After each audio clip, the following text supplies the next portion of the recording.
Allegiance to the flag of the United States of America and to the republic for which it stands, one nation, under God, indivisible, with liberty and justice for all.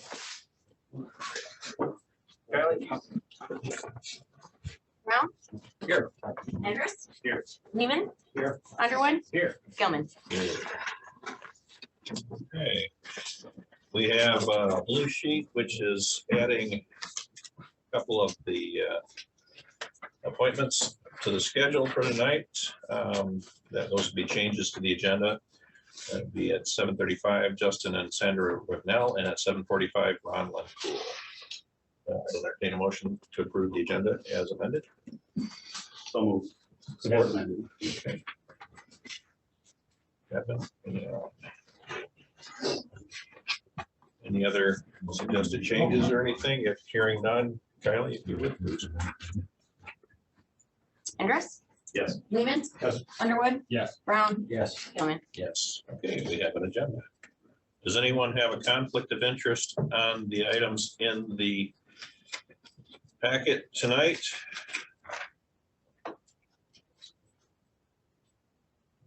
Hearing none, we'll move to the next item, which is public comment. Is there anybody in the public who is not already scheduled for an appointment would like to have anything to say prior to the beginning? Seeing nobody jumping to their feet, we'll move on to the action items, which is the first, the appointment Bill Zip for OHM. Hey, no, Bill. I'm good. How is everybody? Good, good. I'm glad to be back again. Let me turn my background around. This is exciting stuff. I'm really pleased to be here because we're moving into the completion of the PAL, the Focus PAL. From the beginning, you recall we talked about a process. We have to follow the process because of the kind of project that we're looking to do. We've been pretty good about following that, not very pretty good. We've been very good about following that, very stringent about following the process, evaluating it, first of all, developing a purpose and need, getting approval on the purpose and need, then evaluating alternatives, selecting alternatives, evaluating alternatives.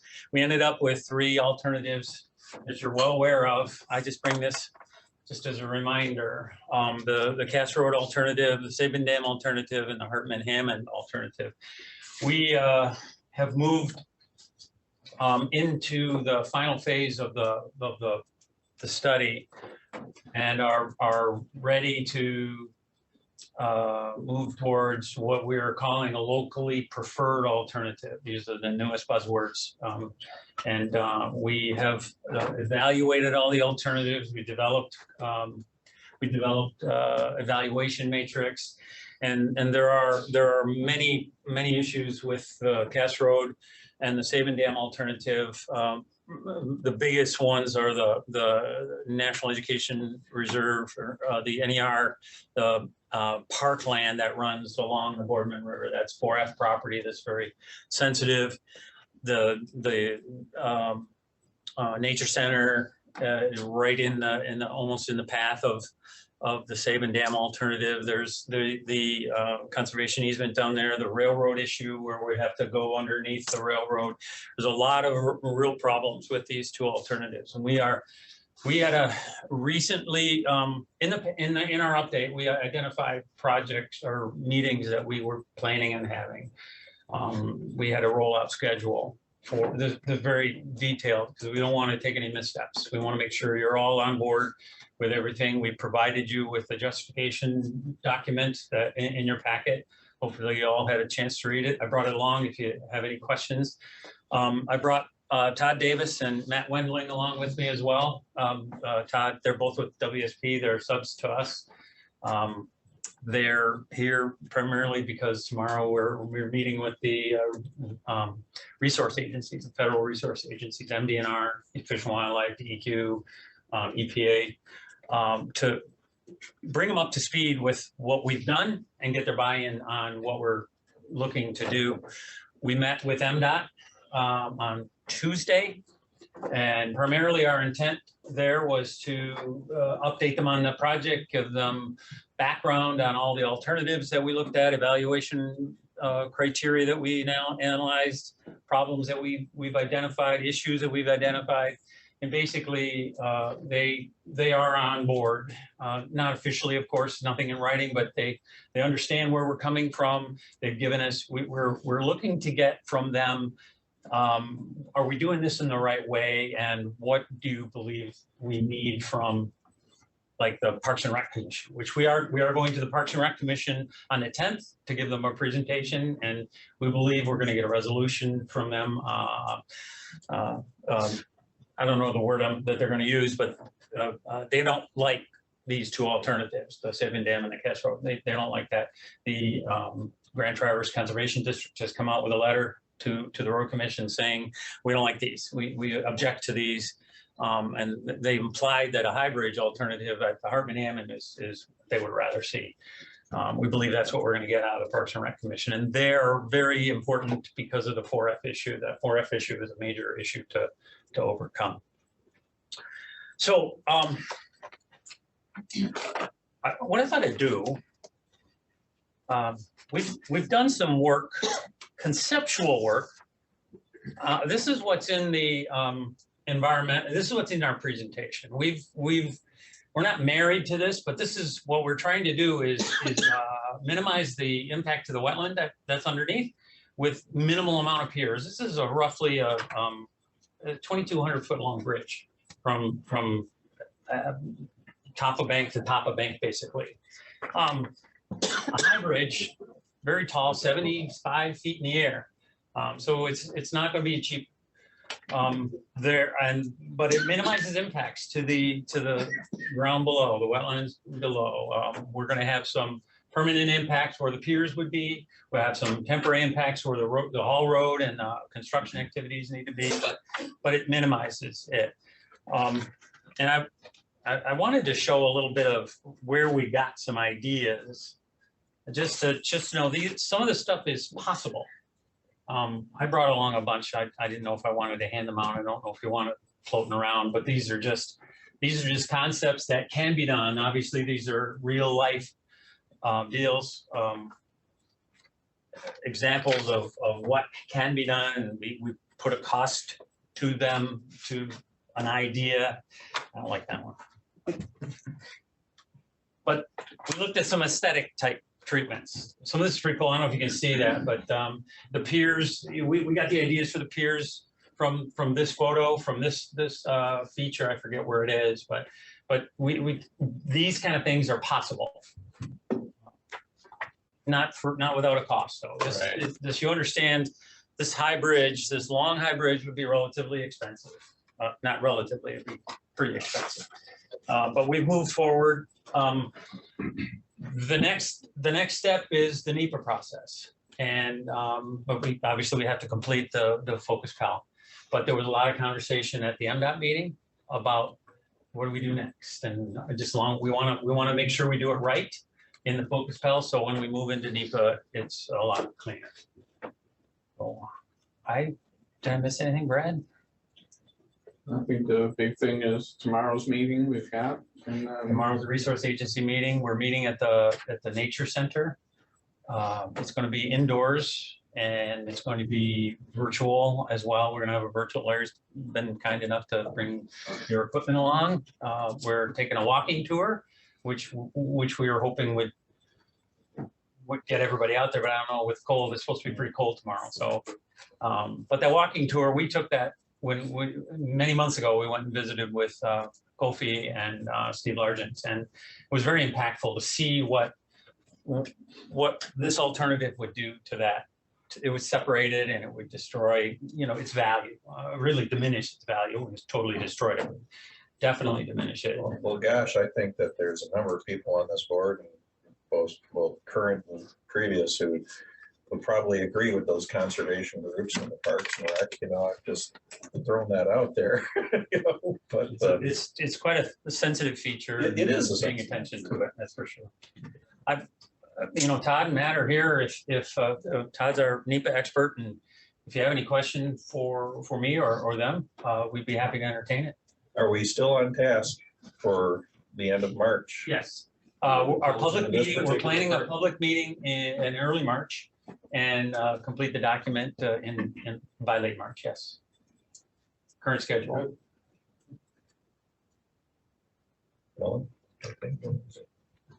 Excellent. Yeah, no, Matt, he's been here from the beginning and we're getting out to that point. And I guess the next phase is as big as anything, of course, but Well, next phase, we gotta focus on detail. right. But the good news, I think, is that we'll be focusing on mostly on Hartman Hammond. Sure. We believe so anyway.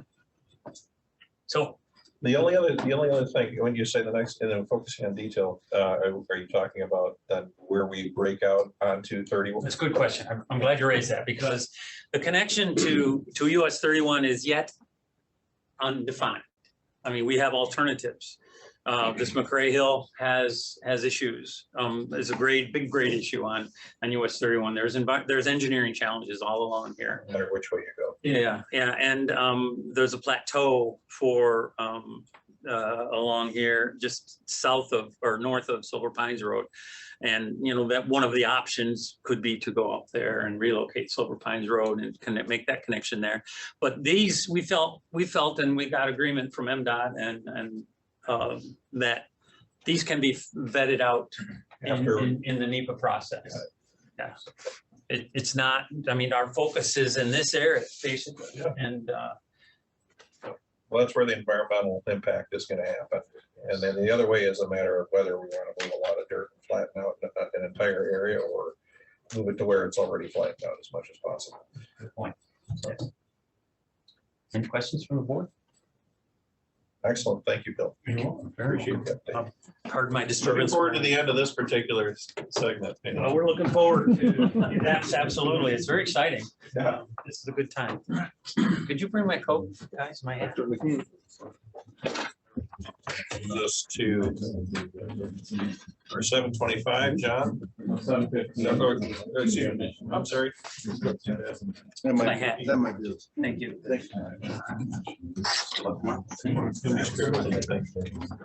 Good to see you. Good evening. Good evening. We don't really have anything to report on our end, I guess. Been a couple months since we were bringing the drain commissioner and the township supervisor. We're just hoping for some updates on progress that's been made, either talking with the drain commissioner or Peninsula Township manager, even maybe the county for funding. Also hoping for maybe some information on what's status with GEI and what kind of things they're looking at. So we're just hoping that maybe either Brad or someone from the staff could be able to share that with us. Have we had anything back, Brad? There's Joe. You moved on me. What's the status on GEI? We recently had a meeting with GEI where we looked at not only the road and the bluff and what it's going to take to rebuild the road, but we were working through some alternatives to present to reconfiguring that road or a realignment of some sort, or what a no-build situation kind of looks like, trying to figure out where costs fall with all the options. Do they have enough information to create some alternative fixes that? Yes. I guess, looking at it, I mean, do they have enough engineering information? Do they have enough idea what the structure of the ground is to actually have legitimate alternatives? Yes, and we just went through a preliminary alternative kind of scenario. And they sort of vetted some and have a couple options and they're working up a report. Okay. Do you know when we can expect to receive that? Not off the top of my head, I'd have to go back and look at my notes. From what I remember, the last I had talked with about this was like probably May. Right. In that time frame, we would be seeing the final report for everything with all the alternatives, cost benefit out. And we've already authorized enough money to complete whatever work they need. Yes, I believe, Yes. yes. So, It's just a matter now of them putting the engineering in place to see if it's something that you rebuild as is where it was, you move the road over, you do something else totally different, but So our movement is slow, but it is progressing forward. it's progressing as quickly as we can make it, yes. And, as far as funding, have we had any, we've gotten the township here in a meeting and trying to bring everybody together. Have we had any conversations and talking with the township or the county even, or freeing up some funds? I think we'd have to have some alternatives to look at before we can talk about funding, because we'd have to have an idea of the actual costs. So, I mean, and then as far as that goes, I mean, as you know, a lot of our projects, well, the funding can come from any number of sources depending on what the project is. Yeah, or chunking it up. Yeah. Okay, very good. Thank you. Thanks. Thank you. All right, now, John.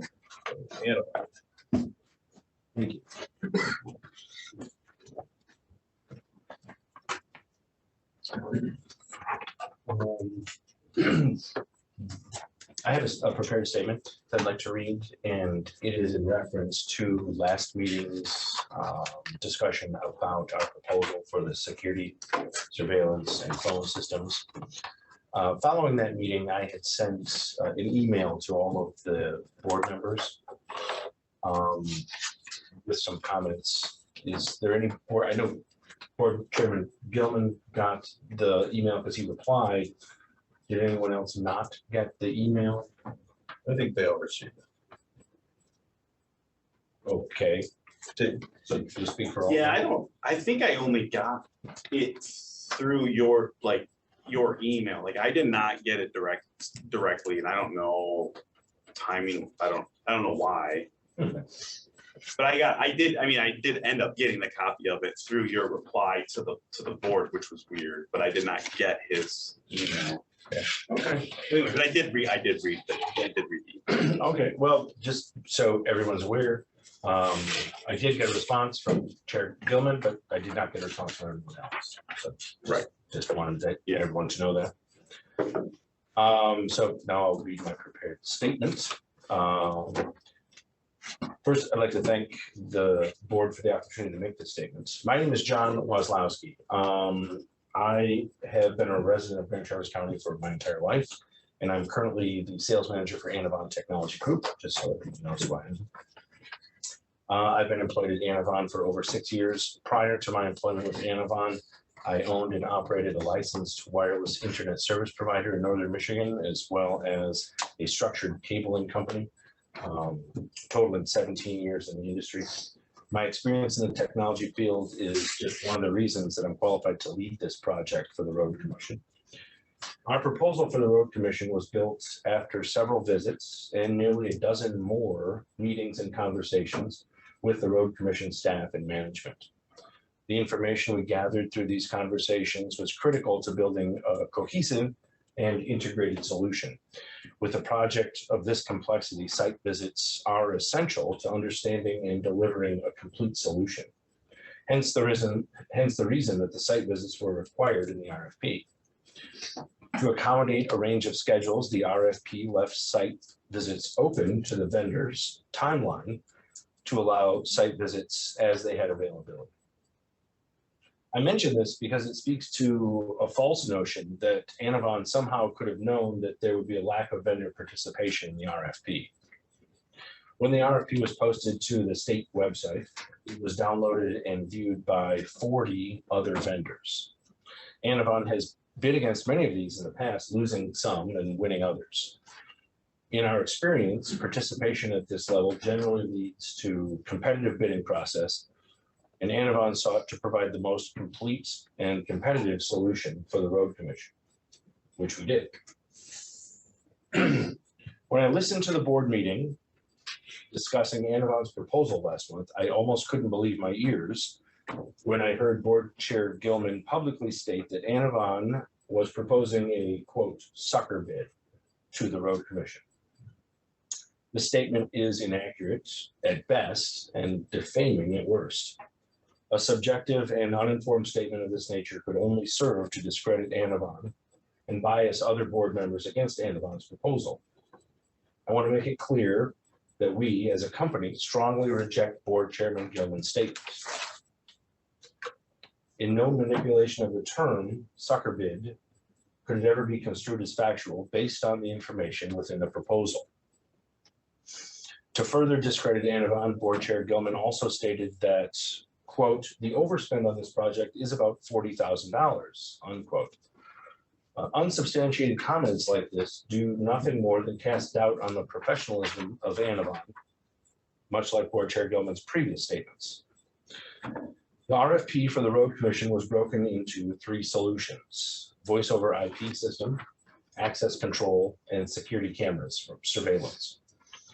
I believe it's known to the other board members that Board Chair Gilman has owned and operated a security camera business for many years, and his experience in this field is undoubtedly vast.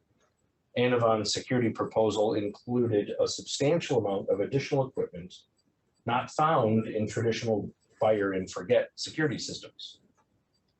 And that's just the security camera proposal portion.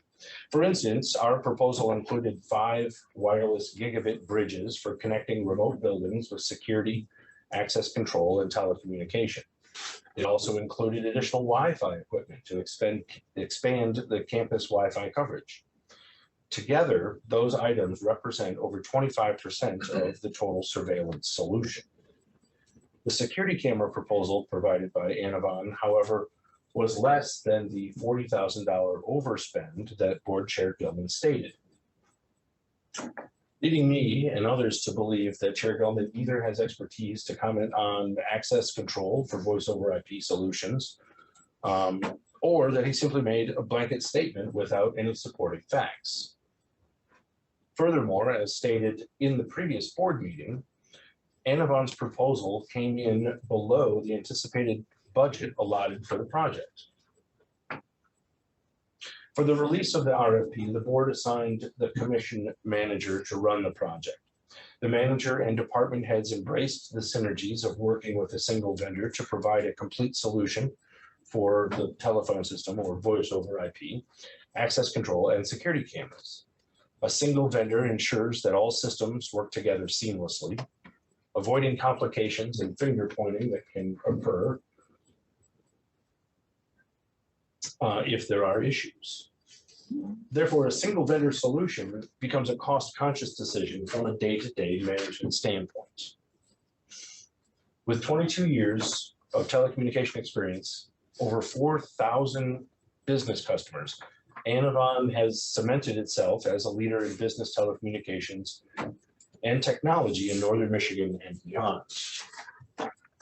We bring the same enthusiasm and expertise to both our access control and security offerings. Some of our current customers for access control and security include the Breakwater Development, downtown Traverse City Tourism, 539 Bay Street Apartments, Green Lake Township, Blair Township, the Village and Township of Elk Rapids. In Elk Rapids, we were vetted for 2 years prior to being selected as the preferred security vendor. We've deployed several hundred access control solutions and several thousand cameras throughout Northern Michigan. We continue to add to our customers based by means of referrals from satisfied customers. In summary, I would ask that Anavon not be placed at a competitive disadvantage by being asked to resubmit all or portions of our proposal because other vendors choose not to participate in the bidding process. On the contrary, Anavon should be rewarded for providing a complete, comprehensive solution that addresses all of the road commission's needs while still coming in under budget. As it stands, our pricing for the RFP is now a matter of public record, meaning a competing vendor would simply need to beat our price to eliminate us as a chosen vendor. I would ask that the board consider whether subjective and unsubstantiated comments made about Anavon are fair and justified. Anavon has worked relentlessly to earn its reputation as a well-respected member of the community in Traverse City for over 20 years. Anavon is an A+ rated business and has been awarded as a top 10 small business on multiple occasions. Finally, I would ask that the board take action by voting and approving the proposal from Univon. This is a complete, comprehensive, and properly submitted proposal, which has the support of the commission's management and staff. We look forward to the opportunity of working with the Grand Traverse County Road Commission on this project and fostering a relationship of professionalism for many years. I thank the board for their time. Does anyone have any questions or comments? I know Board Chairman Gilman had mentioned he may make some comments with regard to. I expect to respond. Does anybody here have anything to add or suggest or say or?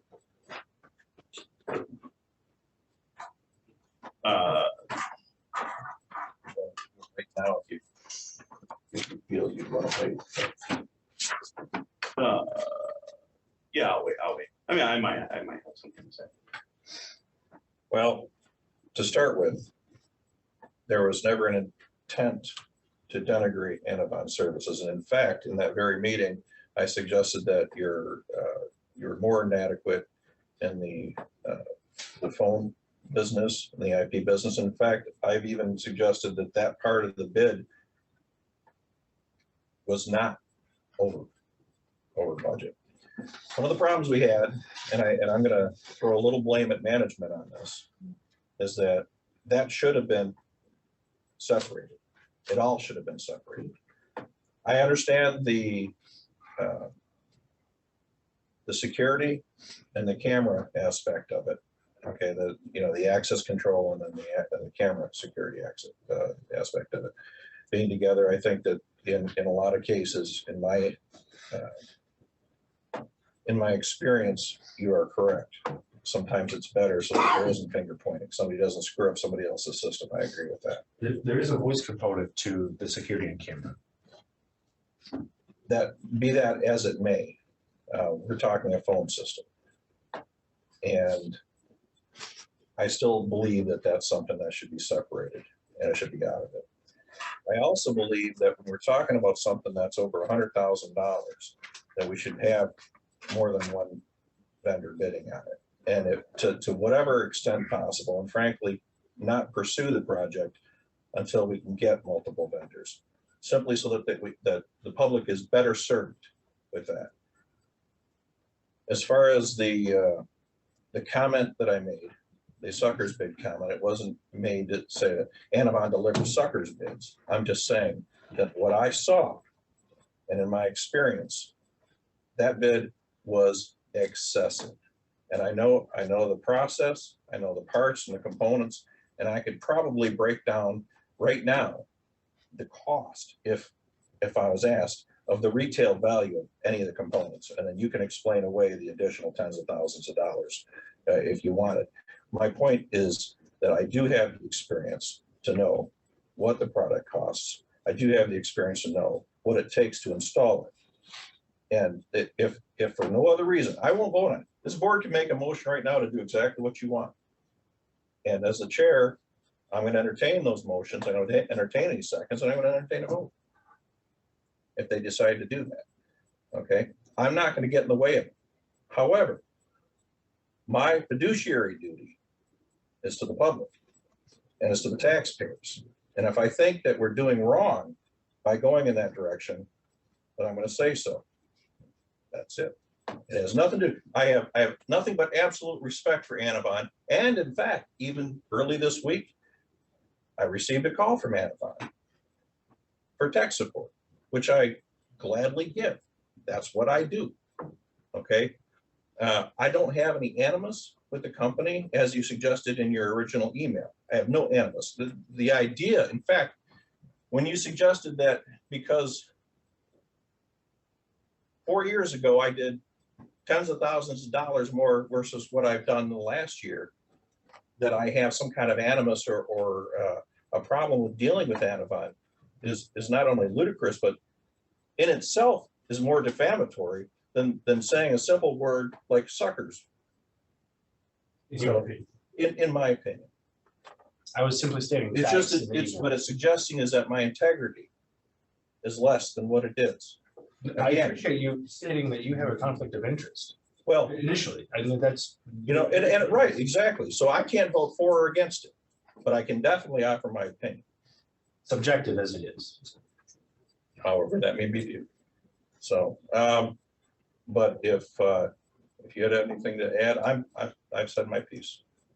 Yeah, I mean, it was my first board meeting, so I'm new to the whole thing. That was the first time I'd heard about the whole project. And so I mean, I don't think that there was anything that was said that was anti-Anavan. I mean, from the conversation that we had, I mean, I think I stated, I mean, Anavan's done all my voice over IP system, and I've recommended them to multiple clients and in commercial real estate. So I don't think it was Anavan specifically. I think the discussion was the process in which it was bid, and that would we have got more bidders? Are there people? And again, this is not my expertise. I'm in real estate.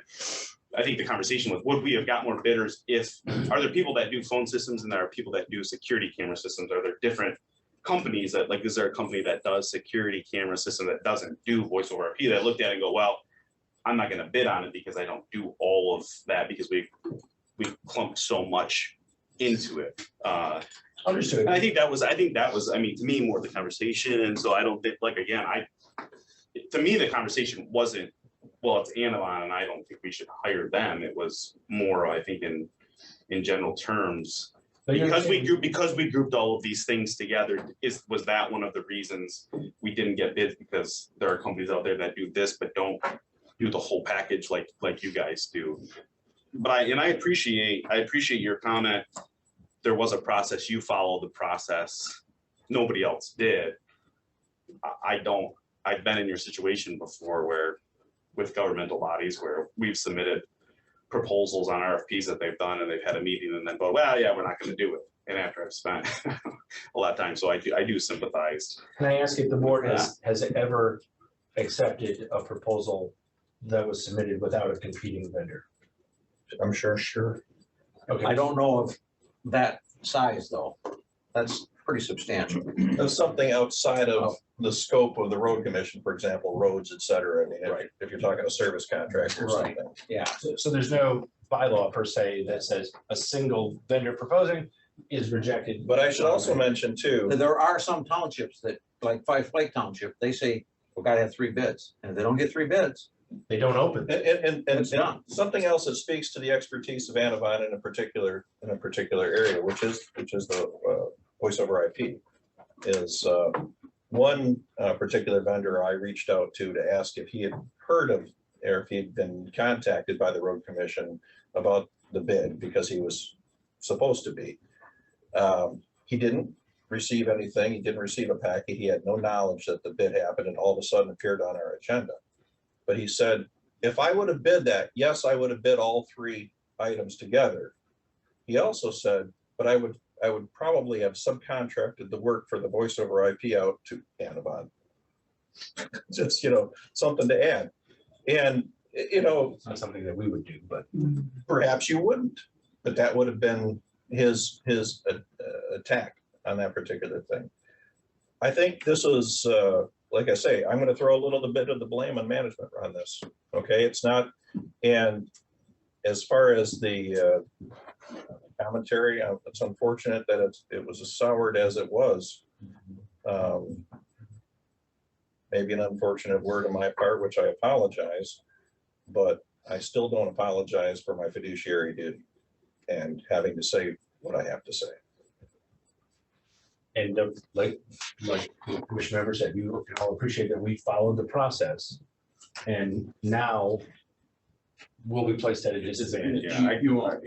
We checked. We do not release those. We are not, that is considered at this point sealed. It is not required to be released. So the only thing that was there was the total cost that was presented. So there's no detail associated with it. There's nothing that says what exactly you proposed.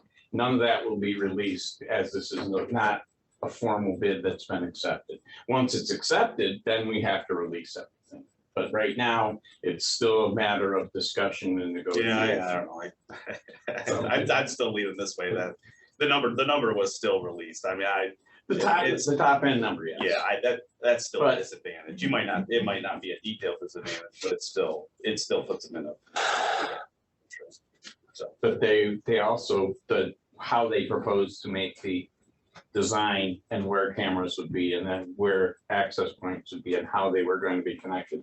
None of that information. That's all was provided, released. yeah. That's all privately held. So, To speak to your point about the phone system, we did subjugate our proposal into 3 sections. So the 3 of them mirroring the 3 that are requested, the phones, the cameras, and all of the door controls. Again, there is some overlap on voice and door controls because there's a gate phone, so there is some interplay there. The phone system portion of the proposal that we submitted can and would stand on its own as a phone system, as the portion of the proposal. So it's not tied to the rest of the equipment or services. If that's something the board would be willing to bring up and even vote on.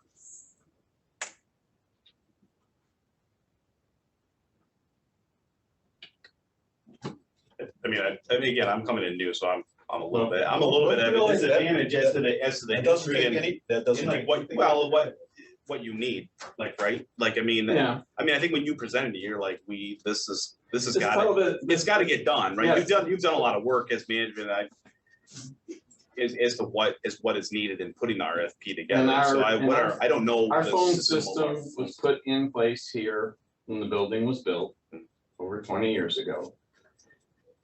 It is an antiquated system. It takes some support from outside to do anything. We can't do everything in-house. There's other problems with it, with people the way they are now. If somebody is calling from the field to talk to a homeowner, they're using their cell phone, it's going out and it's caller IDing out their cell phone.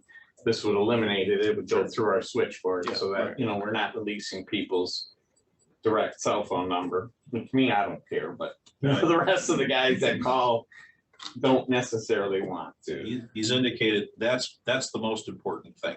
is the Right now. phone, right? Let me ask, Phil, do you have that handy? Do you happen to have that, the cost? Cost of the phone. What's the phone breakout? I don't have that. But I- It's phone, the Well, phone, do you want to, do you want that part of it So made public if we're not gonna vote on something? if you're willing to vote on it. Yes, I can't, I'm not sure. It's up to you. Yeah, I think you need. certainly you can have an opinion. You've had so far. I have an opinion, yeah, and I don't have a problem if these guys go forward with something, whatever it might be. Okay, I don't have a problem with it, I'm just, I've said my piece as far as the direction we go. To the fiduciary aspect, our phone proposal does show the county substantial savings on their phone service and voice service over time, such that it would pay for itself in time, as opposed to just a sunk cost. As well as provide all of these features that. I spoke last month about the fact that I appreciate a vendor turning in a proposal and following the rules. And I also said I don't like only one bid. So they're totally contrarian. And I guess, and from my opinion, I'd like to think, I'm not gonna make a motion or vote to do anything. I'd like to think about it for another month, personally. And I'll do some research about these things. Yeah, I don't think in the conversation that we had last weekend or last month, was the motion, I'd have to go back. There was no motion. There was no motion. We didn't take any action on it, That's so it's right. not, There's no action. it wasn't declined, right? It wasn't that we made a motion to go out to bid, we just.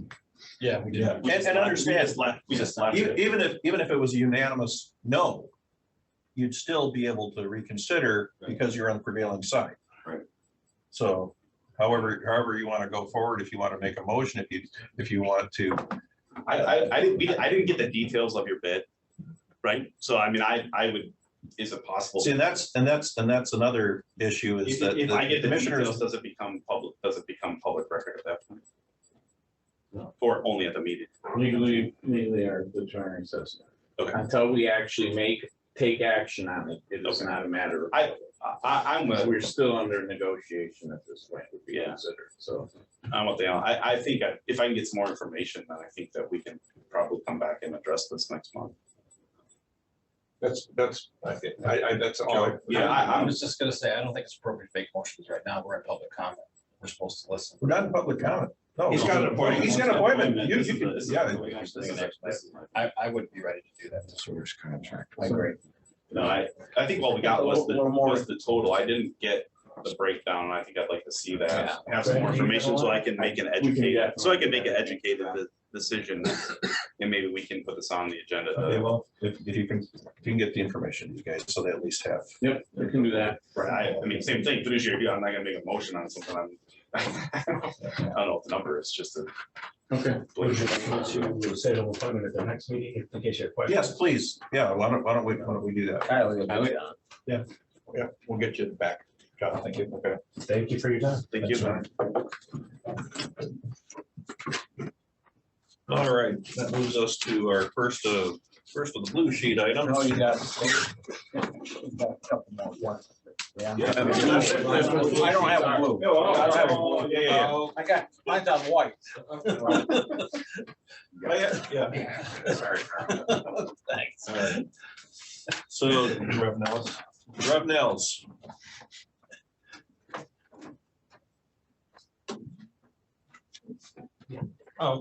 Justin and Sandra Rebnell, I'm sure you guys have all seen us and are probably sick of us by now with the emails and the conversations and stuff, but we just wanted to come in and clear up some of the possible miscommunications and possible misinformation you guys might have.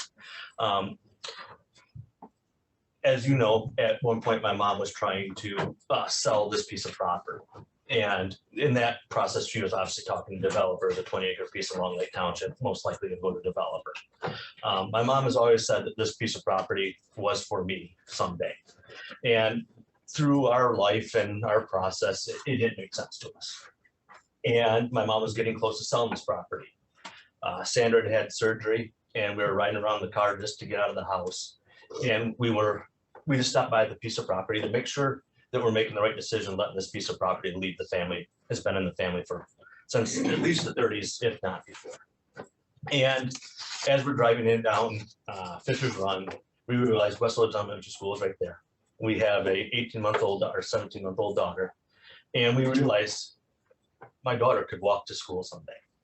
And then we drive through the subdivision, we see kids. She could have kids to play with, and we won't be in a subdivision because that's not me. We get back there and there's 20 acres. And we're like, we could build a house here. We could have our little farm, hobby farm, chickens and her horse and things like that. And we started that process of, I think this makes sense. We went and talked to my mom. She's completely stopped the process of talking to all these developers or anybody that wanted to buy the property for whatever reason they wanted it. And we have acquired the property from her. We have contacted different builders and kind of settled on a house plan that we have in there. We can actually have that house brought in sometime in June, July, if we can get the appropriate things in place. There is no intent and our hearts or anything like that to make divisions to this piece of property. We want this piece of property to remain contiguous, the full 20 acres while we live there. We plan on living there for a long time, to the fact that we even had the doors made wider in the house to accept wheelchairs. So someday when I'm old, she can wheel me around. All right. So this is not something that we're trying to make a profit off. We're trying to benefit for my daughter, our family, and just trying to make this. And the putting in a cul-de-sac puts a big financial burden on us. And I don't see much reward for the people of Grand Traverse County or the road commission themselves. Bannister right now is not plowed by the road commission. And we understand if we put in one private drive, it will not be plowed by the road commission. We understand that. We completely get that. And we've offered a couple different solutions to the questions that were raised. And we're happy to go down those paths with you guys on any of them. Yeah, so, we had an opportunity to part of this is education on our part. We've never done this before. But we learned about a restricted deed so that if we were ever in a position or anybody else in the future was in a position where they wanted to divide the property, they would have to come back to the road commission and implement that cul-de-sac or whatever other required infrastructure might be necessary. We understand that, but any type of sharing in terms of cost with the road, Bannister is public, on either stub. And you do have that outlet, the outlet number one. We want to take part in that cost sharing because we know that it's privately plowed right now. And we can certainly, position our driveway in such a way that that private plowing can continue.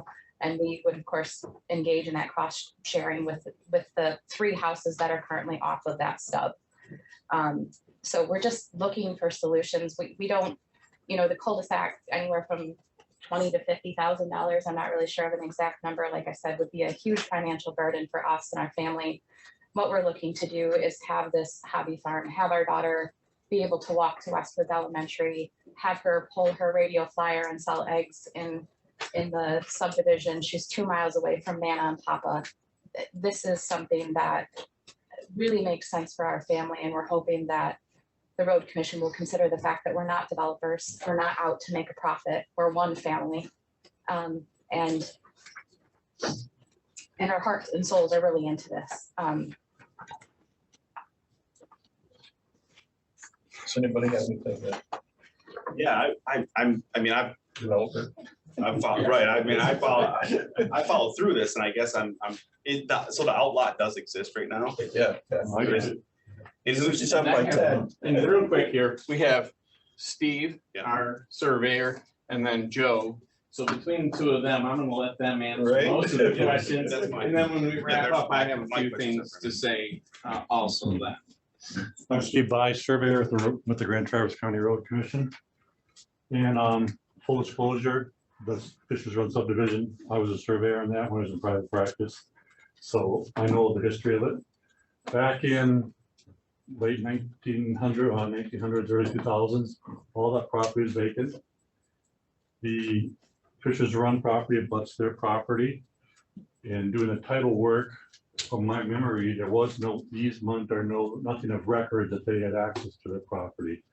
They had access to their property on the top through the property to the east.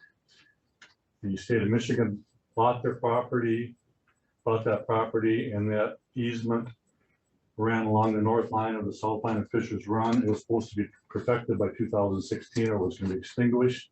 So yes, basically they are landlocked. And when we put Fishers Run in, when Peter Bannister put Fishers Run in, ran it perpendicular to Fishers Road, came to a T and ran Bannister down.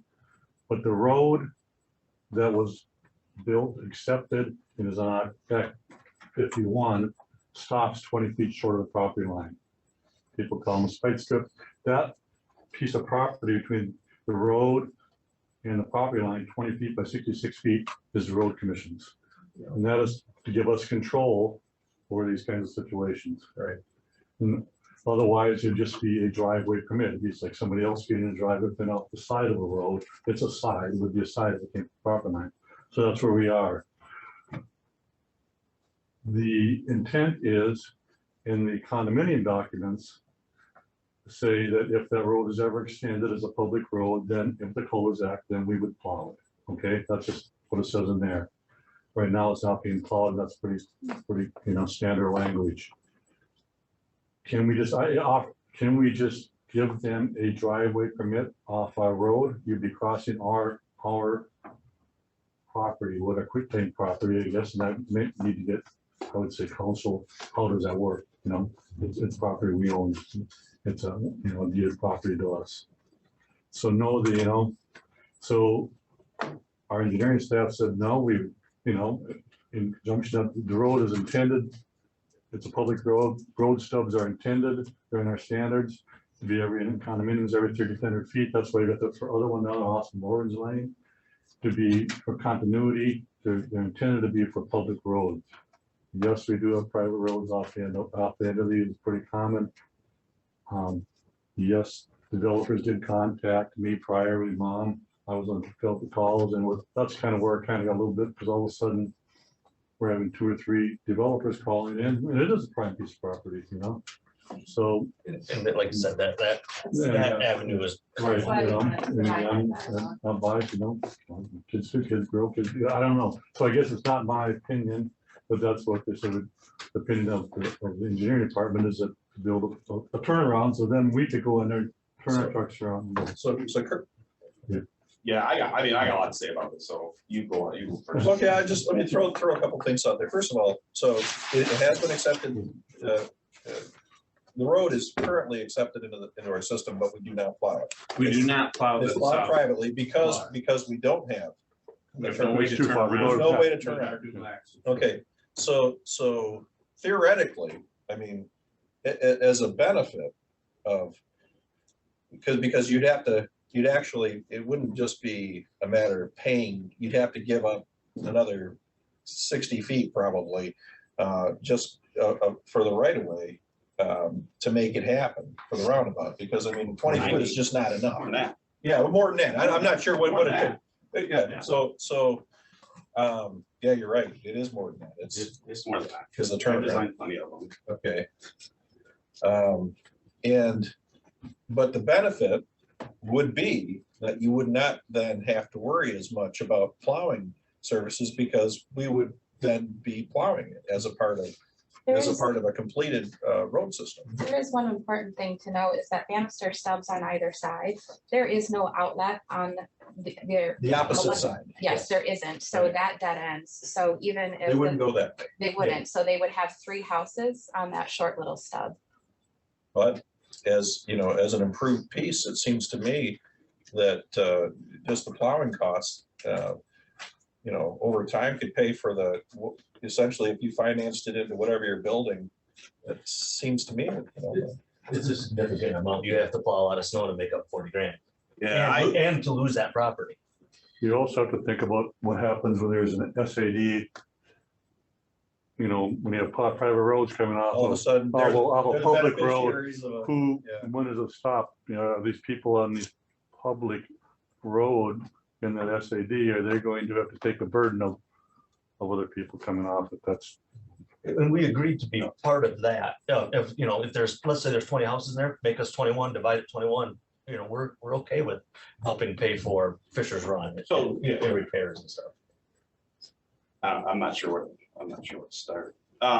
So one, I mean, Fisher's Run, the fact that it got accepted, we accepted a public road without a turnaround was, I mean, I'm not sure how you got that approved. That's Steve's great work, in his past life, working on the other side of the table. I would have did exactly the same thing. Yeah, it was. Right, I mean, We've we've got- accepted a public road without a proper There's a lot of turnaround. those. That's not, Yeah. that isn't the adjoining property owner's problem. That's really our problem. And now, again, to shoulder that on the adjacent property. Now, if you look at our scenario, future road scenario D, right, where the outlot is conveyed to the road commission and a public or private road connection is proposed. So this isn't a private road, it's a driveway, right? If in the event the Red Mills came in and said, we're gonna build 6 lots on this property and we're going to access it through a private road, then the scenario kicks in. This does not say in the instance where a private driveway is proposed off of a road stub.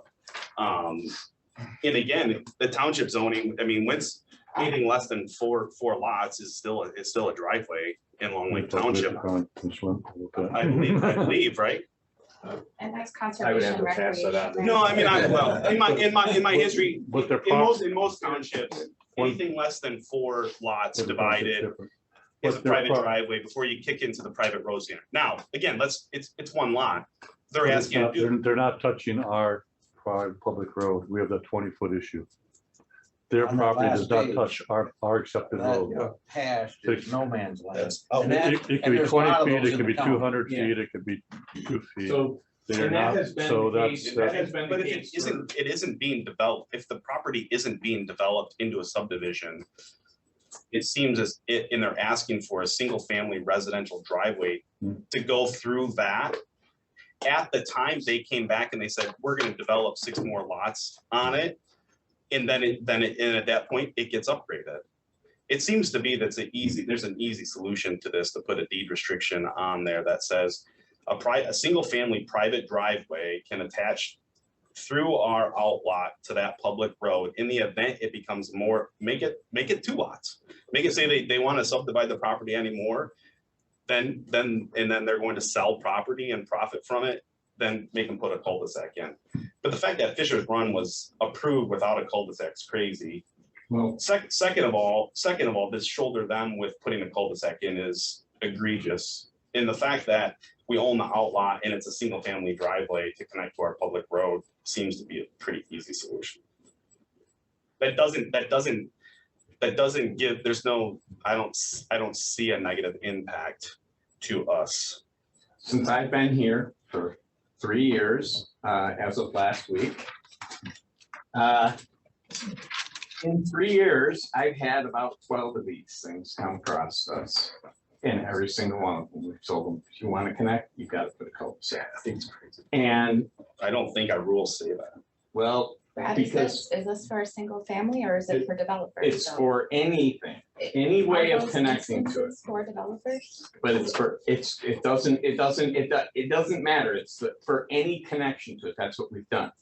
Secondly, the problem comes in is as part of the agreements, when Fisher's Run and Bannister were created, the assumption and the written description of it says that the road commission will not plow this until there is a cul-de-sac built. And if somebody wants to connect to this public road, we will require that cul-de-sac to be built or make the road beyond it public so that we can continue to plow. And if you start going down this, and I'm just saying, there's 2 things here that we have to worry about.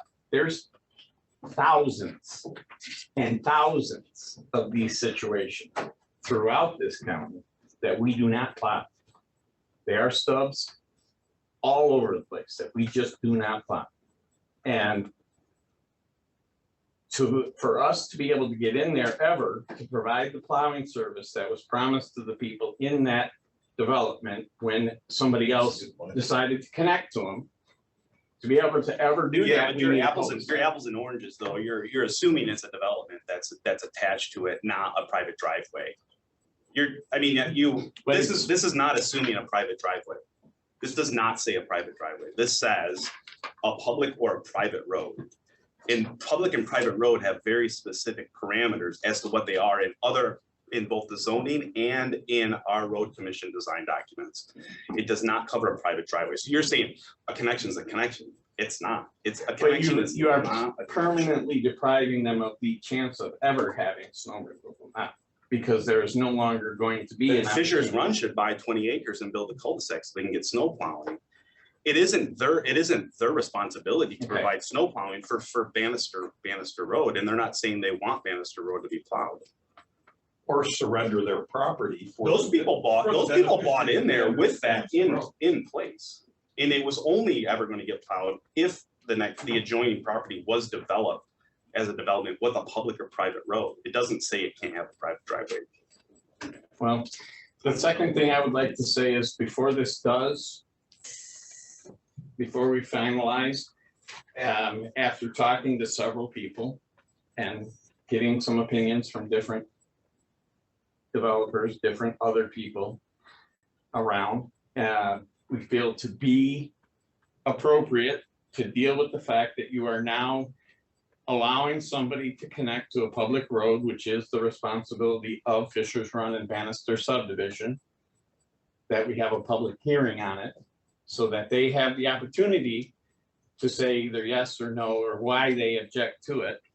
And we can make sure that all sides are covered, because it is going to affect them.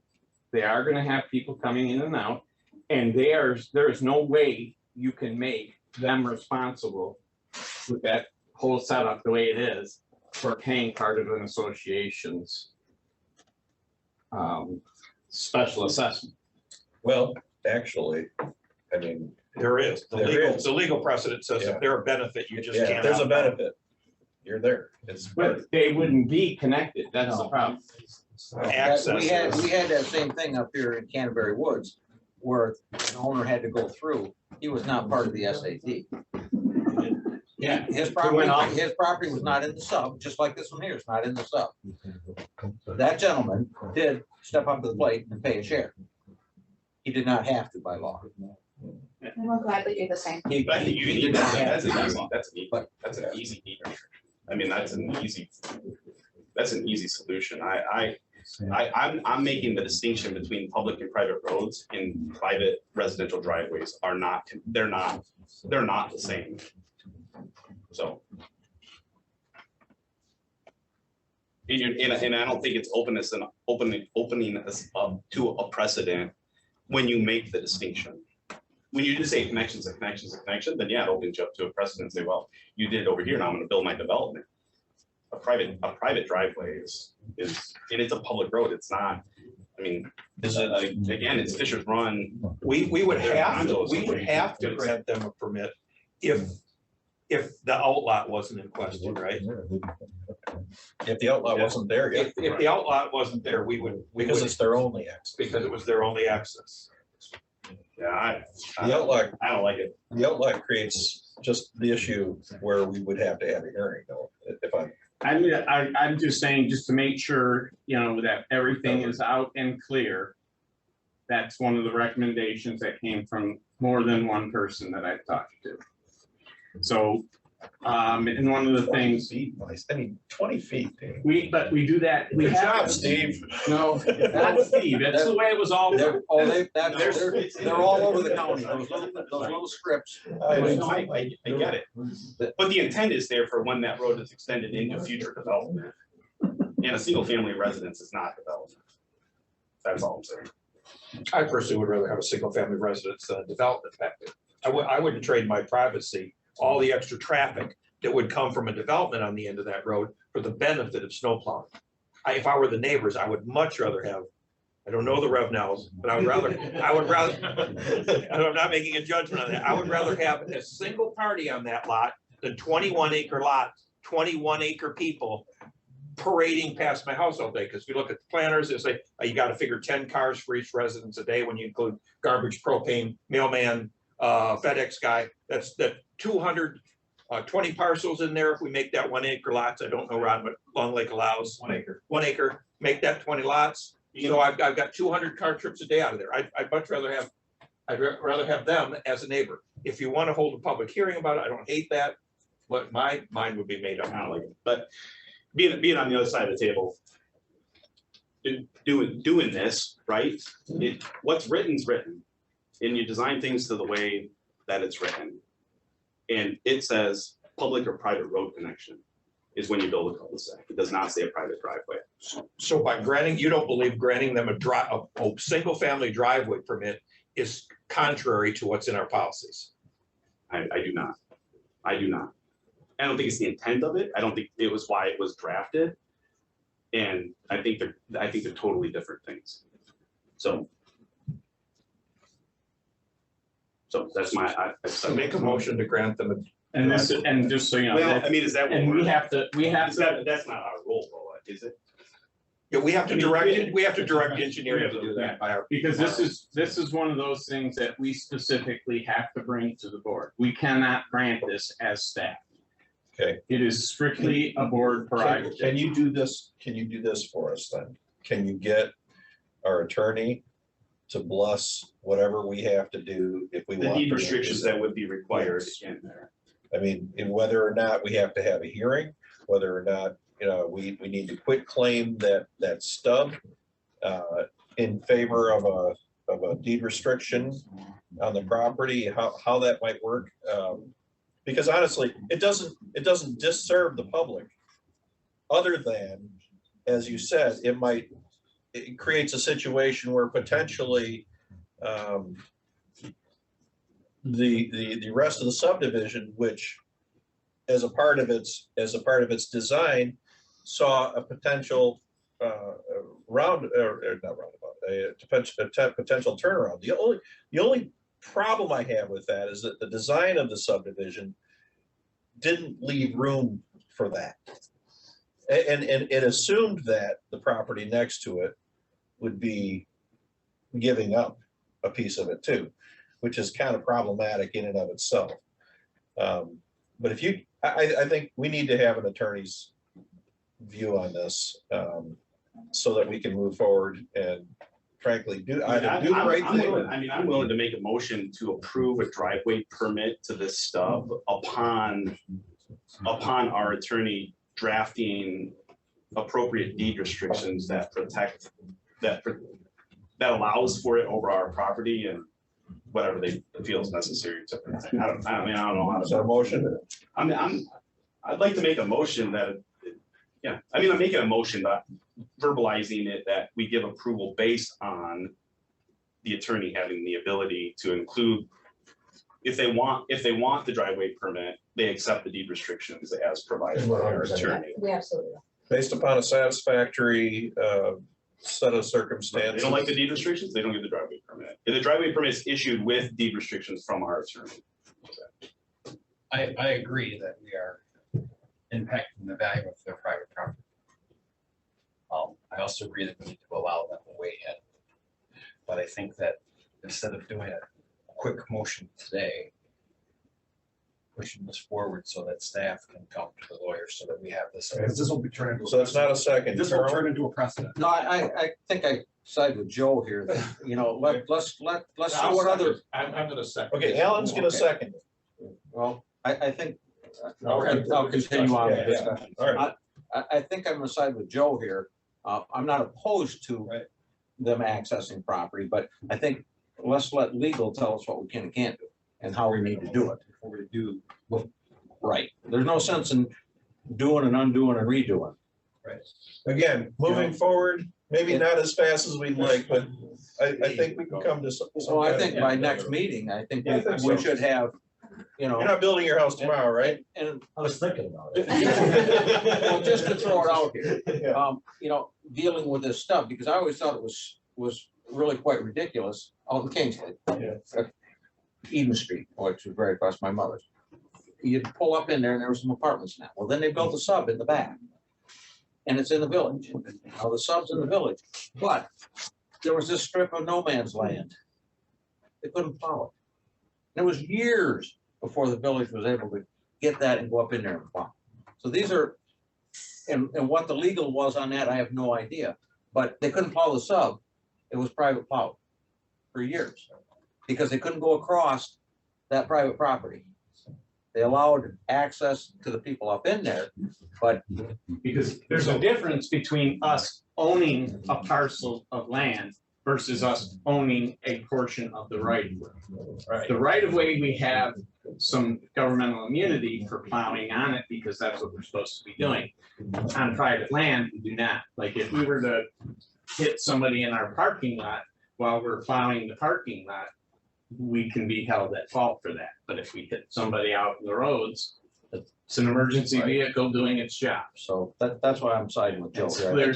There are legal requirements and we would have to vet those for sure. Because we need to make sure, we need to make sure they have access to their private property.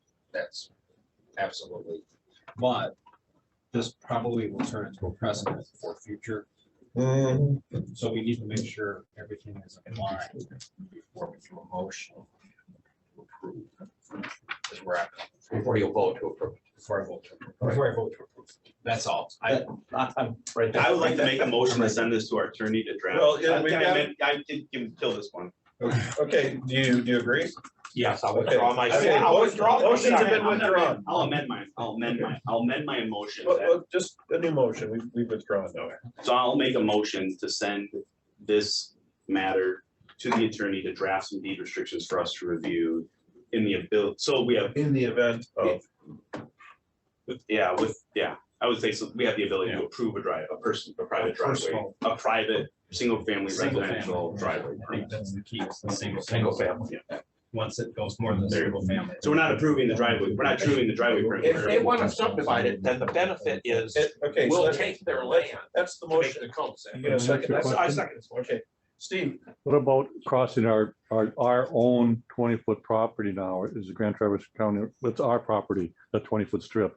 are we taking liability as the road commission crossing that property? Or does that have to be brought And into? I wanted to speak, to that as well. So when we talk to the attorney, it's whether we quit claim that section or whether, or turn, if there's a way to legally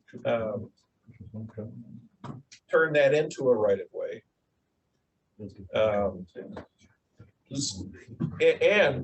And I'm gonna throw this out there as a possibility, so that there's some protection for the neighborhood, a potential space allotment that we could count on, perhaps at a discounted price for in the future if we needed to put a turnaround out there. In other words, so when you design your property, you got 20 acres, you know, can you, what is it, 105 feet or diameter turnaround roughly?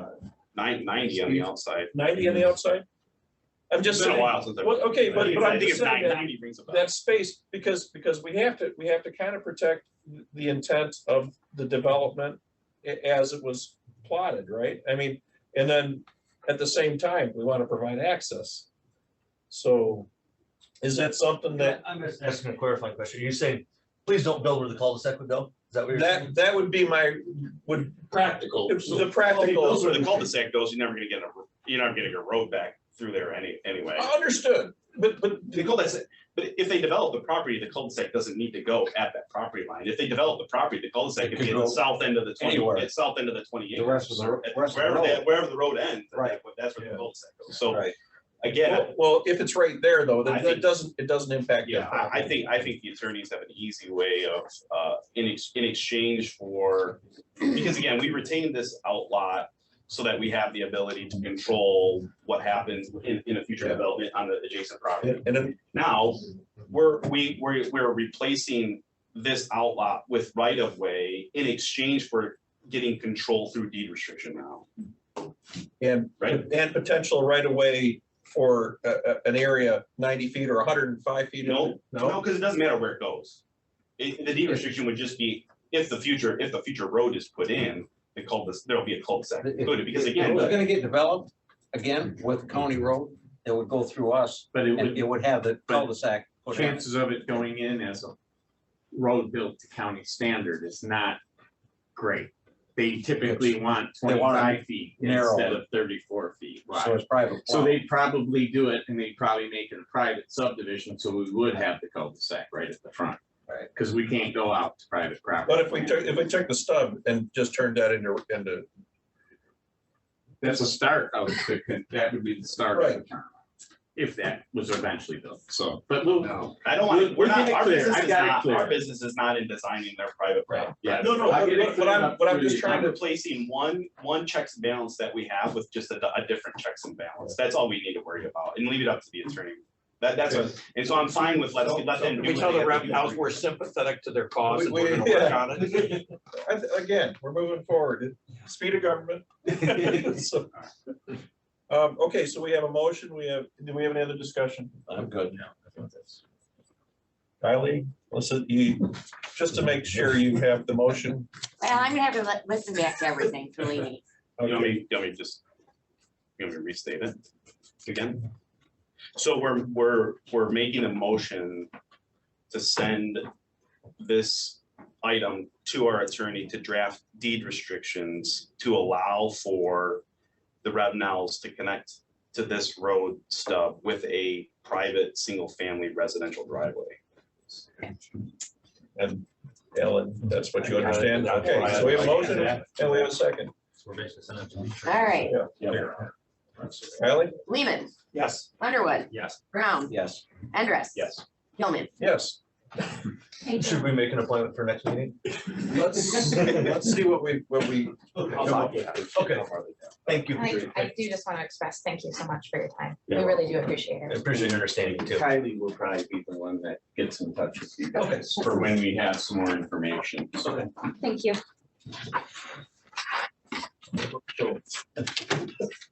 All right, well, Ron, that brings us to A little later than I thought, sorry. that's okay. Ron? I've learned We're not speed that up government way. goes real I just slow thought- these days. I just saw him yesterday. Yeah. Oh, I see. I crossed you off the list already. What happened? Put that, I did too, put that blue sheet back in front of us. Darn it. Sorry.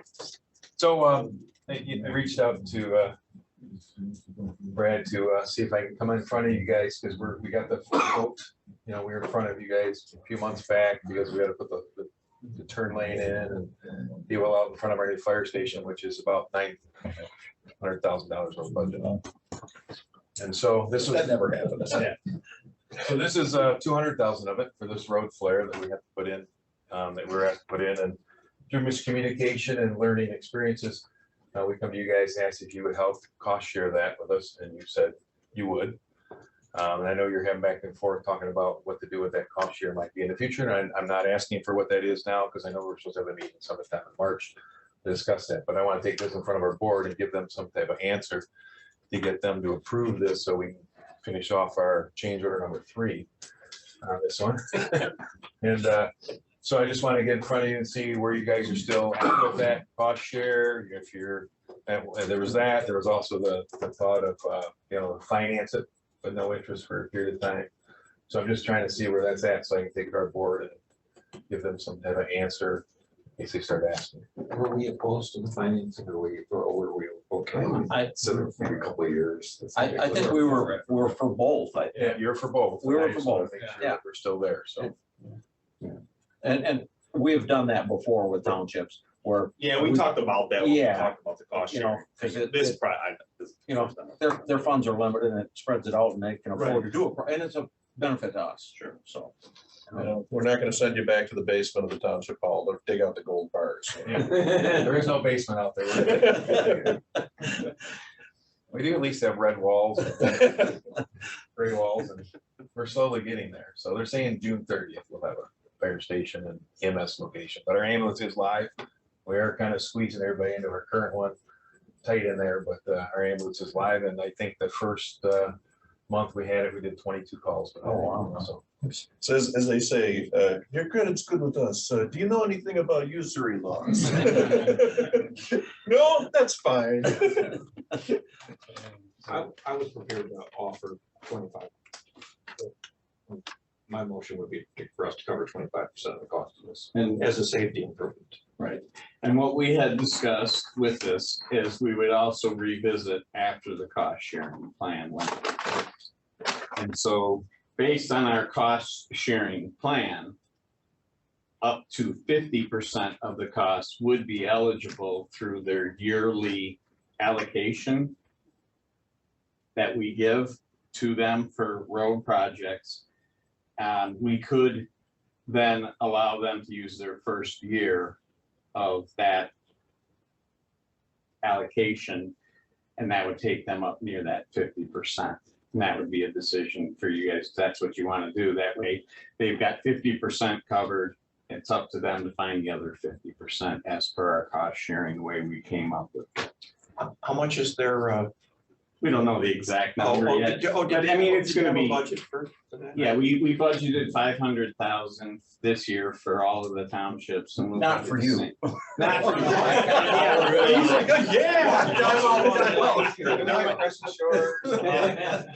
About 44. 44 a year. I just updated the 2020 census, plug that into the existing allocation formula, and they're right around 44,000. yeah, because this bid is So a couple of years to be 88. 199,668. So you did 25%, that's basically. Yeah, and then- you were And then- suggesting we allowed Them to 2 use years worth of allocation. their allocation, 88,000. so they'd have 88,000. So just remember, in years past, Long Lake didn't want to participate in any cost sharing or anything. So this is a step forward in a way. We're working through some process. All right. So, but that's the other option. They could use both 2 years of it, and that would get them close. And that's consistent with our new policy. Yes. I like that the best. But their board approves that, right? Well, yeah, they're gonna have to approve that that's how they're So gonna we're use this still allocation too. We still need to nail down some numbers before we take any board action, but. Well, so I guess I could at least But say, yeah, we at least get 25%.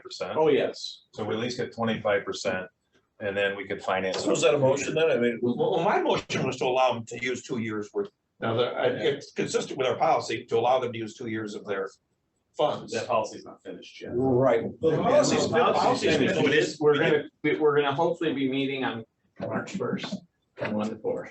It's in my calendar.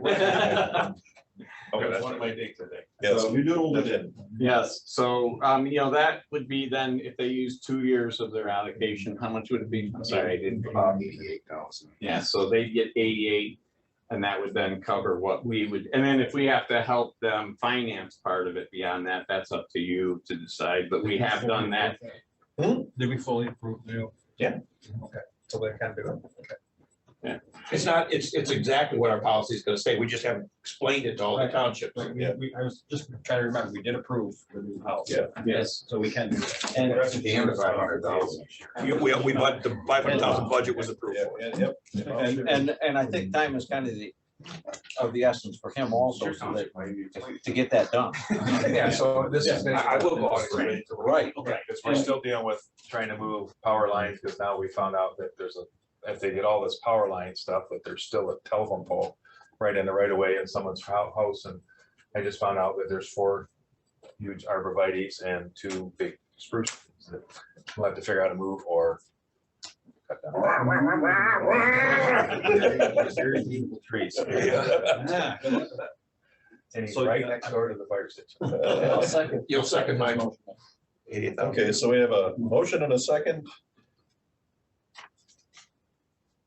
It's just following our policy, right? To allow them. To allow them the 2 years. It's following our And policy. then if they're, and then we would allow them to potentially finance that whole thing. And we can decide that That we're paid back later on on, that amount. Are these calendar years or? as long as he That'll be personally calendar, signs. all of ours is calendar. So you'll have this year's and next year's allocation that you can use for the actual project with no payback. And then the rest of it, if you needed to talk, we talk in-house here about financing it and making sure that we can get it covered and help you out. And then you just pay that back to us in 2 years. So you're walking away with some good news then? Take a little. Well, we need to vote on it first. 3 of us saying, yeah, I don't know. That's that Long Lake Township, those guys. All right, Kylie? Underwood, Yes. Brown, Yes. Andrus, Yes. Lehman, Yes. Gilman. Yeah, okay. Thank everybody for your time and your support. Thanks. All right, that gets us out of the appointments and onto the consent calendar. Read the, The consent calendar is used to expedite business by grouping non-controversial items together without discussion. Request by any person present to remove any item from the consent calendar for full discussion as an agenda item are automatically respected. just take C. The action noted in parentheses for all items remaining on the consent calendar are approved by a single commission action adopting the consent calendar. The manager recommends the following items be adopted. 1, minutes. 2, payroll. 3, accounts payable. 4, financial reports. And 5, reports and communications. All right, would anybody on the board using the pull anything from the consent calendar to review? Does anybody in the public wish to pull anything for discussion? Seeing none, I would entertain a roll call vote, please. You need a You don't motion. know. Oh, I'm sorry, you need a motion? I'll make a motion to You accept. know, it doesn't need to be roll call for that. Actually, it does because. Yeah, it does, we're spending money. Yeah, this one does, We're burning money. this one does. I'll second. Okay, so Carol and Joe. Thank you. Brown, Yes. Andrus. Yeah. Lehman, Yes. Underwood. Yes. Gilman. Yes, okay. We have passed our consent calendar. We have no items removed from the consent calendar. And that brings us to the purchase potentially of a John Deere 624P wheel loader as recommended by our staff. So Dan Watkins, our fleet manager, has looked at these and got the entire crew involved who uses them. And while the John Deere is slightly more expensive, the fact that we are traversing the roads with this fairly regularly and having to do a lot, they were much more comfortable with the John Deere than they were the Cat. This is going to be a loader that's going to be going down the road, and the problem, they have a much smoother ride. Sometimes with the Cat, they were having some back and forth, and by the end of the day, we got people with sore necks and they can't use the loader the next day. So based on that, we felt it was worth the additional 5,000 to get the John Deere based on crew recommendations and the comfort of them with what the type of work that this loader is going to be experiencing. And it's replacing a Deere 624. Yes. The only question I had, and I noticed there was another option, which is 30,000 more than this, was the bigger unit, which has a little more capability, 30 more horse. Is it something, I mean, would the ride situation ease as compared to that be the same, or? I don't think there's an issue between that. I think it was mainly just that the Cat does not ride going down the road as well. And that was a Cat too, so. Yeah, the issue with it was, we don't need anything bigger than what we're talking about here. As it is, if we ever have to transport it, it's a big loader. To get that next size up, you're talking transporting a much bigger loader. It's not, and it's not something that we, for the type of work we're doing, need. We're not in the mine digging out gravel. Understood. I just wanted to ask because you also you got to consider, resale values, and a lot of times that extra step up is going to carry itself a little bit further, or it can go down faster depending on what it might be. But okay, those are just the only questions that I had. Does anybody have anything they'd like to add or ask or make a motion or?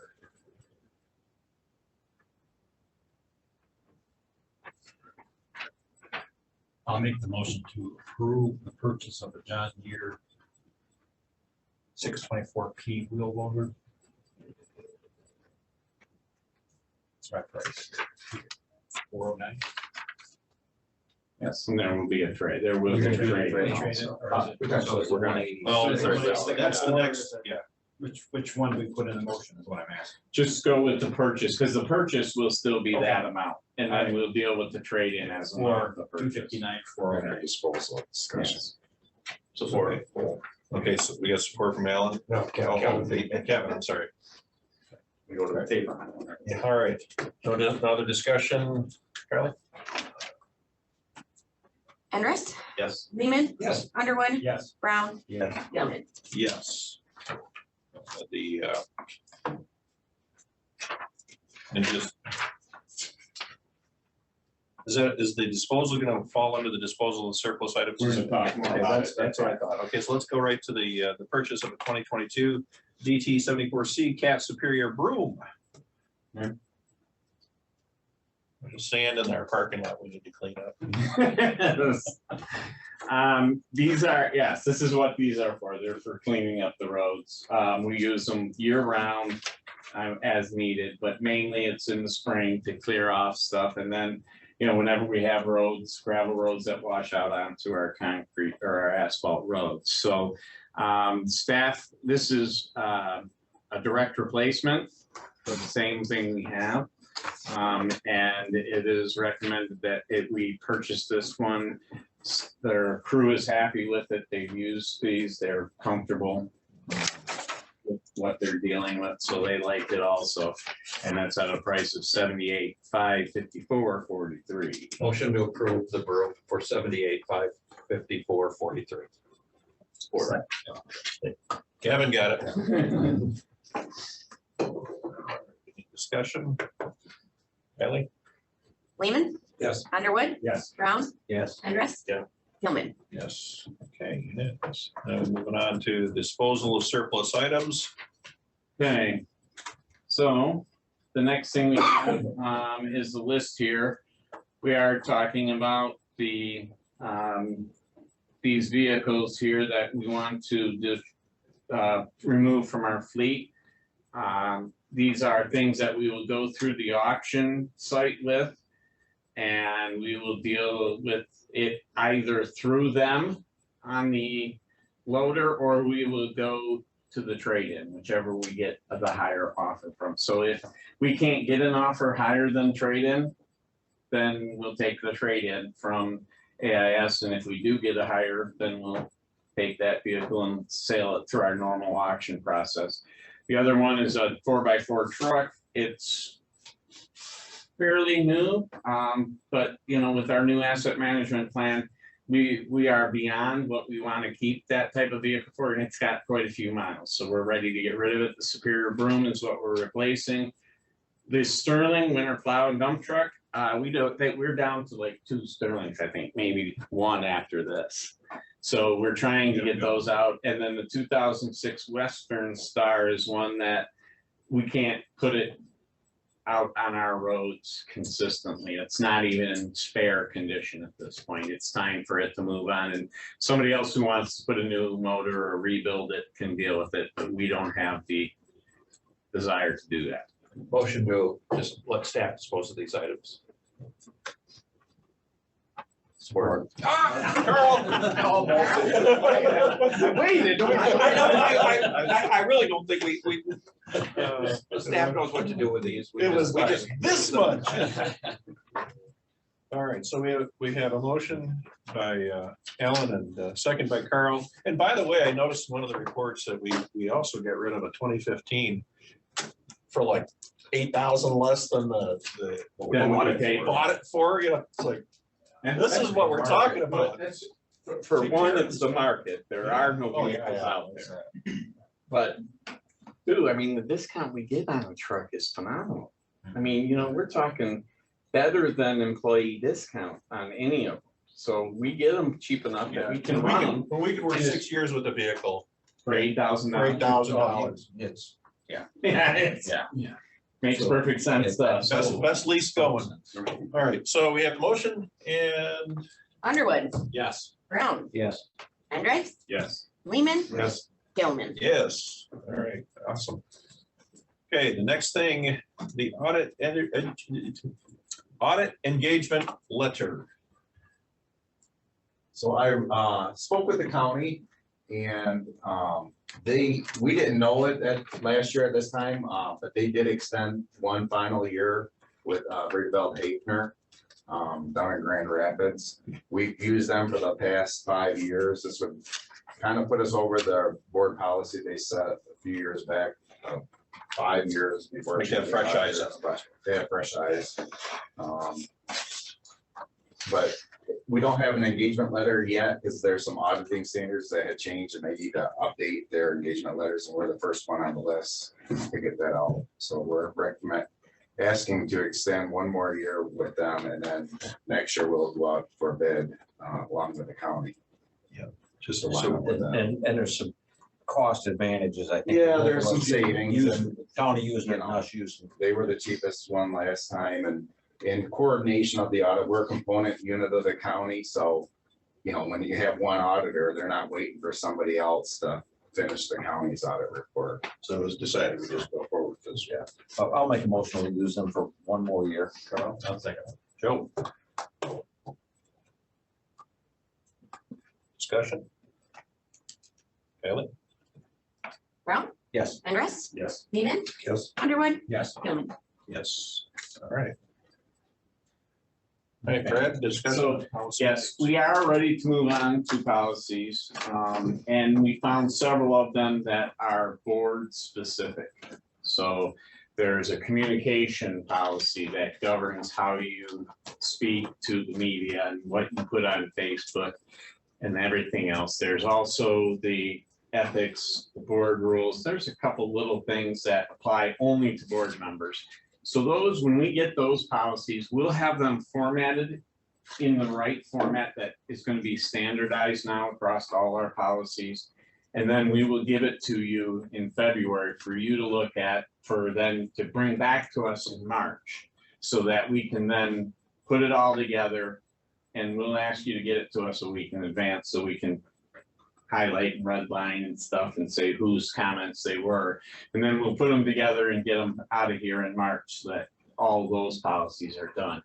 In February, however, we will have some of ours that we have been working on in-house for combining some of the things and changing some of the things with the, specifically with the substance usage and abuse policy.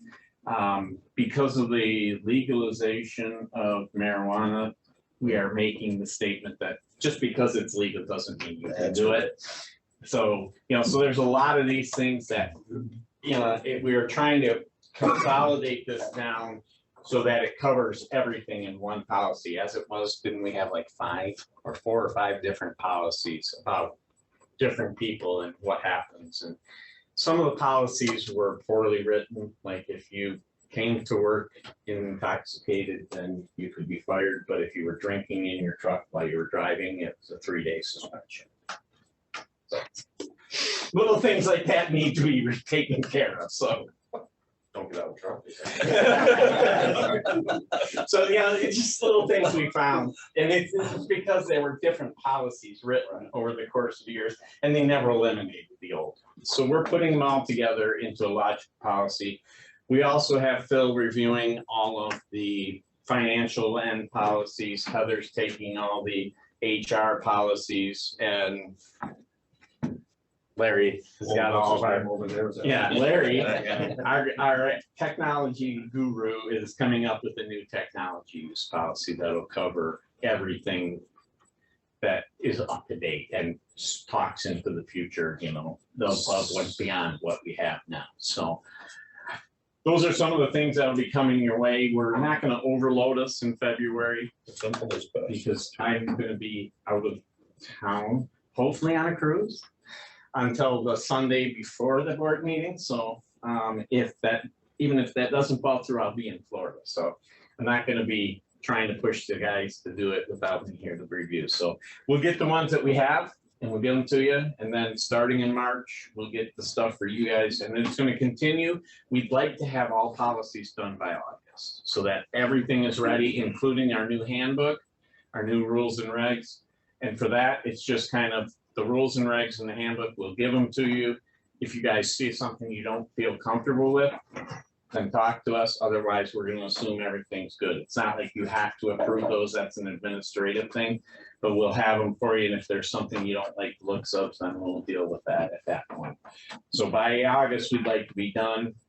We are working with that with the union too, because a couple of them may involve a letter of understanding based on some changes that we're talking about. And if that's the case, then we'll have to. You're gonna have to be careful working around the union contracts. Yes, yes. When we want to make sure everything's done right, we'll get them to vote on a letter of understanding with everything that has to be voted on by them. So, but we'll get it done. We just want to make sure you're aware that there is going to be some actual sitting time and discussion time for the next several months. With how long do you really want to spend on these is the next question. Like, you want me to try and force it around about a half an hour a meeting or an hour meeting? What did we spend last spring? 2 meetings? Those were quick because those are just eliminating non-existent things, and those were probably 25 and 40 minutes. Well, a couple things. I would encourage the board members when it comes to policies that regard the board, look at them carefully and frankly, just be candid about what you think of them, whether or not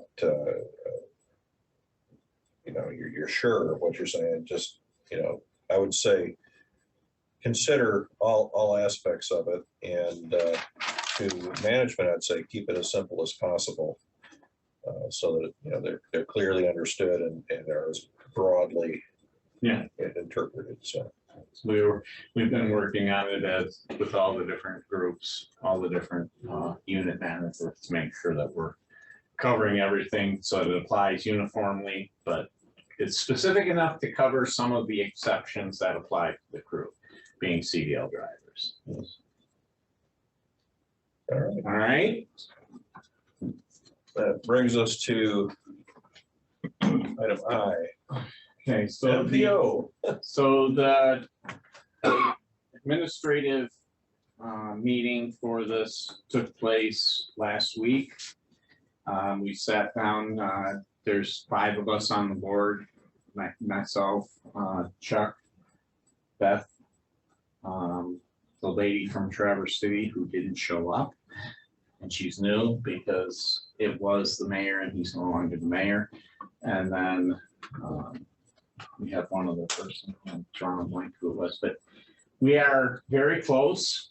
It does look like we've met all the thresholds, but we don't have it broken down specifically enough by census block and address. So we're like these little minute details of where that line actually ends up is still being pushed through, but they are setting a very aggressive schedule for it. The state wants this thing to stretch out till 2025 or 26 because they know with the new addition, it means even less money for MDOT. So we're going to set a fairly aggressive standard so that we have a better shot of getting it approved and getting it through federal highway and everything quickly so that we can say, yes, we're now an MPO and we can start getting some of these larger scale grants for some of the projects that we'll have coming up.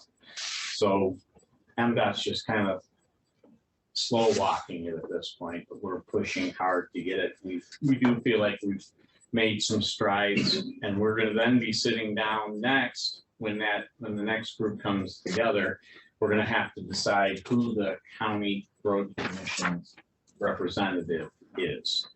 And it has to be at least one of you as an elected or appointed board member, and then probably one person from staff or more from staff. But you will need to have one of the governing board on the board of the MPO. Is the organization, is it structured like an authority, or is it simply a grant writing organization?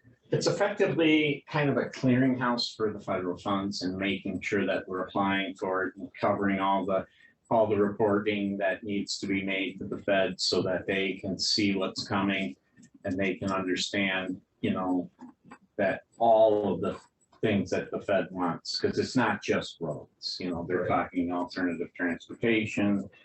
They're talking about, some of this stuff, they're going to want to know how is it servicing disadvantaged areas. There's all kinds of things that they keep Access coming over up with. 2,200 foot spans. Yeah, so there's a lot that goes on.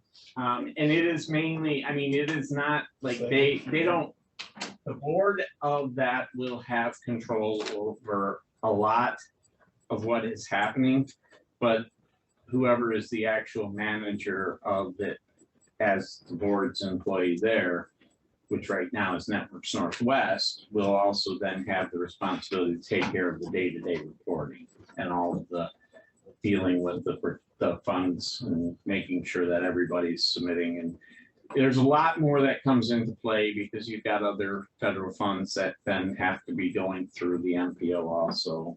So, but we are getting there. And it's just going to be someone who's going to be there and wants to be involved in this can sit down and preferably early on when they're setting up the structure of the board, because obviously the smaller groups like townships want every single agency to have one representative, one vote. The larger, such as counties, usually want to have more than one vote. Traverse City thinks they deserve more than one vote because they're bigger than townships and everything else. So it's going to be a discussion of who gets, is it a 1-to-1-to-1, whereas everybody just gets one vote? We've got townships within Grand Traverse County and one in Leelanau County. And so there's those, all of the upper townships, and plus the city of Traverse City, Beta. I think Grand Township should have 5 votes, but that's just me. They get none, unfortunately, to them, huh? So, but it's just people, it's only gonna be the development of the MPO will be the district plus what is expected for potential expansion. So, you know, our MPO will cover things and our MPO region will cover more than just the metropolitan area. There will be other areas that. And the Networks Northwest is acting more like a facilitator. Yeah, they just basically, they're pencil pushers for us and make sure that everything gets distributed properly and reported properly. So, but it is good, because like I said, everybody seems to believe that the numbers are there and we will get it. So that makes a huge difference for us. Questions, discussion, all right, Okay. all right. Last thing, Services. we've been using the OLAR Consulting for several years as our technology consultant. And we use Bill from there. He's been our guy here on site. He's built all of our computer servers and racks and everything else with Larry and got everything up and running. Well, he is moving off onto his own company. Now, he talked to Olar, and when he talked to Olar, he said, hey, you know, I'd really like to keep these clients. And as part of his severance, one of the clients he wanted to keep was us. The advantage to it is he'll have more time to work with us. And he's giving us a better hourly rate than what Olar was. So overall, it's going to end up being a better situation as far as further response. And our expenditures with them, other than the building of the servers, are fairly minimal. Larry does 90% of our tech support right now. And so Bill will come in, Bill Unger will come in as needed for large scale domain type issues and server type issues, but he's not going to be doing that much. He's also going to improve our security, and he's also going to provide a one-click thing on the bottom of our computer so that you just click it and submit a service request and it goes right to him. And that's our understanding. He's been released. He has signed. Yeah, we have documentation from OR that says it's under, we're not coaching it. We're not going with somebody. They have agreed to let us move with him to his new company. So fantastic.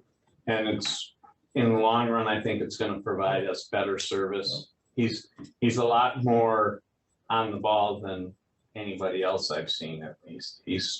If you call him day or night, he answers. So call the boss. Yeah. So I just wanted to let everyone know that. I guess that would move us to your own particular comments, if you have anything else. I don't really have much other than, like I said, I'm going to be gone from the 9th of February until the night before our meeting. I'll be gone for 2 weeks. The outside edges of it, I will be available, but if I'm on a cruise, there's no stuff. Yeah, you haven't been on a cruise until you've done a February Alaskan cruise or something. I don't think I need to go quite there yet. My wife wouldn't mind it in August, I'm sure. It's gorgeous up there, just absolutely beautiful. But other than that, I really have nothing else. We were on the board. Yeah, just quick, just kind of, we talked about starting after the first of the year, some onboarding meetings and things like that. If you're gonna be gone, can we get at least with a couple of them before you leave? Yeah, I was gonna start to get up to speed. Yeah, I was gonna hold you here after we've got some dates. Okay, good. That's it. That's all I have. Sure. No, look forward to another year. It's good. On a couple of meetings already. Good. Carl, Alan? So all I can say is I appreciate you guys' patience with this other issue that's going to be ongoing, but just I've said what I had to say, and appreciate consideration on it. Other than that, still proud to work with the staff here at the commission. I think we've got good people, and I think we're going to have a good year. Starting off crazy, and we're spending money. Soft fluffy snow coming down, making the road shiny according to the Record Eagle there, at least, you know. She's not from a snowy area. Okay, this is, she's freaking out about this. I'm like, this is nothing. But, so, I had a client in from Dallas, Texas, first time he's ever seen snow. And he flew into Grand Rapids and he had to rent a car. So he called me last week. He's like, what's the snow situation? Like this guy pictured like ice road truck or something. He was thinking he was like gonna drive across like, so he gets out, he rents a full size Yukon XL to drive, which was a smart move, never driven in snow before, right? But he gets up here and he's got a big winter coat, he's got his big boots on. I'm like, did you buy boots on the shoe? He's like, no, he's like, everything I'm wearing, I had to beg, borrow, and steal from people that I knew had boots or whatever. And the one property we went to, there was a snow drift that was up to his knees, and he stood there and they had to take a picture so he could take it on and show that he stood there. It was, yeah, he followed me and he followed me from one property to another, and I'm like, all right, you know, no problem. I left him in the dust, like he was 20 miles an hour. I was like, God. It was pretty, but it was funny. It was so on his way out, did he slowly put the 10-gallon hat back on? He's like, well, I was gonna wear my cowboy boots. There you go. Not a good- All right, I have nothing else beyond that. This brings us to our second public comment. Anybody in the public like to say anything? Seeing, well, just come on up, Mark. Shay, do I need I was to getting goaded here, so. Yeah, it's nice to hear you're getting started on the MPO. That is actually a really big deal. And hopefully you've got the federal highway planner involved with this. Okay. Yeah, we've already talked to them, so they said they can't do anything yet because the final numbers from the state aren't out. But Right. Well, I know we started the kickoff process a couple of years ago. yeah, To start getting everybody thinking about it, and up to speed, but there's a lot involved in it. You know, start getting real involved in the planning side of things. And the unit plans and stuff you guys put together every year, and of course you get reimbursed for some of that. But, yeah. It's a lot more detailed than what you think. So be interested to see how it turns out. I'm looking forward to it. No other public comment going on? Motion to adjourn. Support. We are adjourned.